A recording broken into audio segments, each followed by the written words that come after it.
Hello అందరికీ, ఎలా ఉన్నారు? ఈరోజు శ్రీరామనవమి కదా, ఏం చేసుకున్నారు మీరందరూ కామెంట్లో చెప్పండి. మేమైతే ఈరోజు కారం బూందీ చేద్దామని చెప్పేసి అనుకుంటున్నాను. సో దానికోసమే శనగపిండి తీసుకున్నా. ఎలా చేస్తాననేది కూడా చూపిస్తాను నేను మీకు. నేను ఇప్పుడు శనగపిండి తీసుకున్నాను, ఒక 2 కప్స్ తీసుకున్నా. దాంట్లో వంట సోడా కొద్దిగా వేసుకోవాలి, 1 స్పూను. నేనైతే అందాజ వేసేసుకుంటున్నా. మీరు తీసుకున్న క్వాంటిటీ చూసుకొని మీరు కూడా తీసుకోండి. వంట సోడా అయిపోయింది కదా, తర్వాత సాల్ట్ తీసుకుంటున్నా, 1 స్పూన్ సాల్ట్, కొన్ని వాటరు, అండ్ దీంట్లో బియ్యం పిండి కూడా వేసుకోవచ్చు. నేనైతే ఓన్లీ శనగపిండితోనే చేస్తున్నాను, ఆప్షనల్ అది బియ్యం పిండి అనేది. ఇలా మొత్తం కలిపేయాలి మంచిగా, ఉండకూడదు. ఇలా కలిపేసిన తర్వాత ఆయిల్ హీట్ చేసుకో. ఆయిల్ అయితే హీట్ అయిపోయింది. ఇప్పుడు నేను వేస్తాను, చూడండి. చూడండి, ఇలా వేసుకోవాలి. బాగా హీట్ ఉండాలండి. ఆయిల్ వేడి వేడి ఉంటుంది. ఇలా బొక్కల గిన్నెలో వేస్ట్ చేసుకోవాలి, మంచిగా వస్తుంది. క్రిప్స్ అయ్యేదాకా హీట్ చేయాలి. ఏం రా, నువ్వు ఎందుకు కొడుతున్నావు? వాడిది ఒక బాధ అయిపోయిందండి. ఆయిల్ ఎంత పట్టితే అంతనే వేయాలి. మళ్ళీ ఇటు సైడ్ ఆయిల్ ఉంది కదా, అటు ఉంది కదా అని చెప్పేసి వేయొద్దు. అట్లా వేస్తే వదిలిపోతుంది.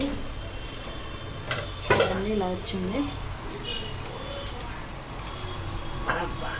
చూడండి, ఇప్పుడైతే తీసేసాను ఆయిల్ నుంచి.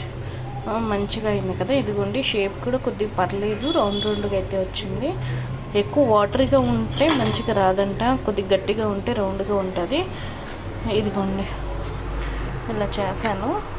ఇంకా అప్పటికప్పుడు తిని కూడా ఎవరు లేరండి. సో సెల్ఫ్గా అయితే చేసుకోవాలి కదా వీడియో కూడా, దానికోసమే తీసినాక చూపిస్తున్నా. అని ఇంకొకటి మీకు ఇంకో విషయం కూడా చెప్పలే నేను. 1 by 1 మనం ఒక్కోసారి తర్వాత ఒక్కోసారి వేసుకుంటాం కదా, దీన్ని కింద కూడా తుడుచుకోవాలి. తుడుచుకుంటేనే మంచిగా షేప్ వస్తుంది. లేదంటే దానికి కొద్దిగా కింద అతకపోతే కూడా షేప్ సరిగ్గా రాదు. ఓకేనా?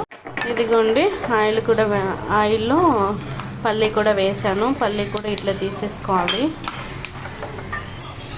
ఇదిగోండి, మిక్చర్ ఉంది కదా, పల్లి వేసేసాను.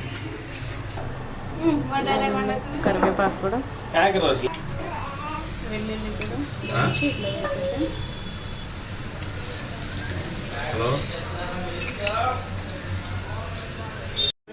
కారం కొద్దిగా వేసుకుంటున్నా.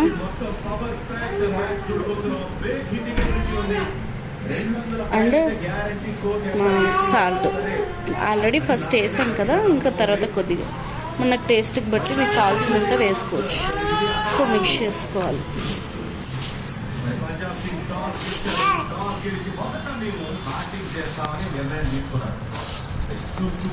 ఇప్పుడు ఉంటుంది నాకు తెలిసి. ఆల్రెడీ మా కూడా తినేసాడు, కొద్దిగా టేస్ట్ చేస్తాడు. ఏమైంది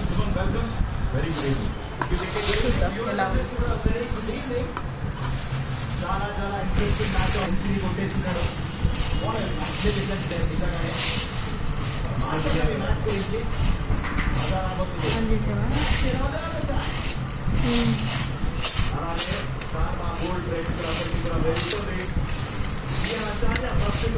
నాకైతే ఇలా కలుపుకుంటే ఇప్పుడు తినాలనిపిస్తుంది. ఇలా ఒకసారి చేసేసి ఒక 15 days వరకు స్టోర్ చేసుకోవచ్చు. చాలా బాగుంటుంది. చూడడానికి కూడా చూడండి, మీకు అంత డౌట్ ఉంటే చూడండి, క్రిప్సీగా ఉంది.